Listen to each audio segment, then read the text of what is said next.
जय श्री राम दोस्तों, स्वागत है आपके अपने YouTube चैनल जैसी मिस्टी पे। दोस्तों आज हम बात करेंगे कि एक भक्त के अहंकार को एक भक्त के द्वारा ही कैसे नष्ट करते हैं भगवान। दोस्तों यह कथा बहुत ही रोचक है, बहुत ही अद्भुत है। अगर आप सुनेंगे तो आप भी रोमांच से भर जाएंगे।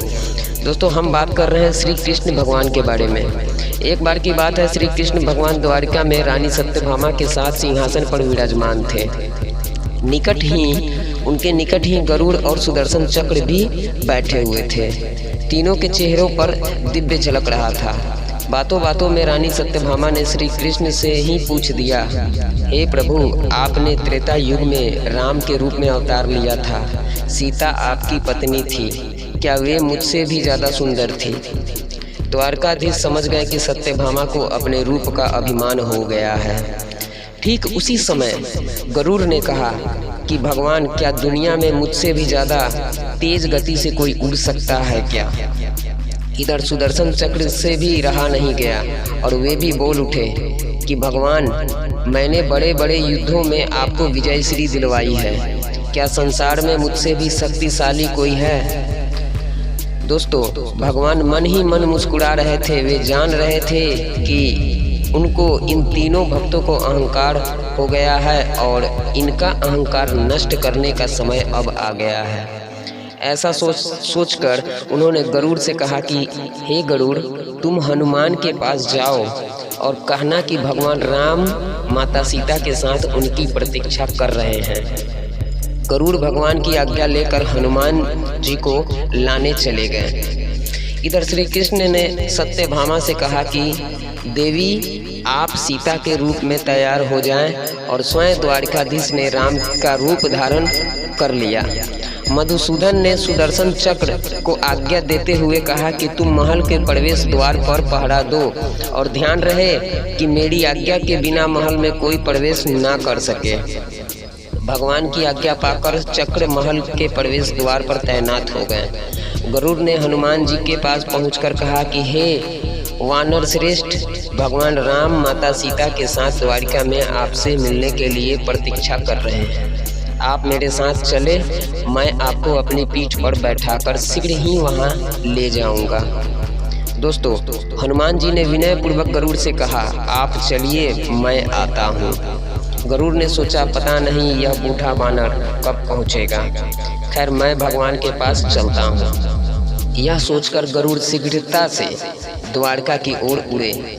पर यह क्या, महल में पहुंचकर गरुड़ ने देखते हैं कि हनुमान तो उनसे भी पहले महल में प्रभु के सामने बैठे हैं। गरुड़ का सिर लज्जा से झुक गया। तभी श्री राम ने हनुमान से कहा कि पवन पुत्र, तुम बिना आज्ञा के महल में कैसे प्रवेश कर गए? क्या तुम्हें किसी ने प्रवेश द्वार पर रोका नहीं? तो हनुमान जी ने हाथ जोड़ते हुए सिर झुकाकर अपने मुंह से सुदर्शन चक्र को निकालकर प्रभु के सामने रख दिया। हनुमान ने कहा कि प्रभु, आपसे मिलने से मुझे इस चक्र ने रोका था, इसलिए इसे मुंह में रख मैं आपसे मिलने आ गया, मुझे क्षमा करें। भगवान मन ही मन मुस्कुराने लगे। हनुमान ने हाथ जोड़ते हुए श्री राम से प्रश्न किया, हे प्रभु, आज आपने माता सीता के स्थान पर किस दासी को इतना सम्मान दे दिया कि वह आपके साथ सिंहासन पर विराजमान है? अब रानी सत्यभामा का अहंकार भंग होने की बारी थी। दोस्तों उन्होंने सुंदरता का अहंकार था जो पल भर में चूर हो गया। रानी सत्यभामा, सुदर्शन चक्र व गरुड़ जी तीनों का गर्व चूर चूर हो गया था। वे भगवान की लीला समझ रहे थे। तीनों की आंखों में आंसू आ गए और वे भगवान के चरणों में झुक गए। अद्भुत लीला है प्रभु की। अपने भक्तों के अहंकार को अपने भक्त द्वारा ही दूर किया उन्होंने। जीवन में कभी भी अहंकार नहीं करना चाहिए। दोस्तों जरूरी नहीं है कि आज जो आपके पास है वह कल भी होगा। अपने अंदर जरा सा भी अगर अहंकार आने लगे तो स्वयं भगवान हमसे दूर हो जाते हैं। भगवान को निस्वार्थ भक्तों की जरूरत है, अहंकारी की नहीं। इसलिए दोस्तों अगर आप भी ईश्वर के भक्ति करते हैं तो अपने अंदर अहंकार पैदा न करें। दोस्तों इस वीडियो से आपको क्या सीख मिला आप हमें कमेंट करके ज़रूर बताइएगा। और साथ में हम एक क्वेश्चन डाल रहे हैं, एक सवाल आप लोगों से कर रहे हैं। जो इस सवाल का जवाब देगा अगले वीडियो में मैं उनका नाम को प्रसारित करूंगा। सवाल है कि श्री कृष्ण लीला किस युग में हुआ था। दोस्तों इस सवाल का जवाब आप कमेंट बॉक्स में कमेंट करके दे सकते हैं। जय सिया राम।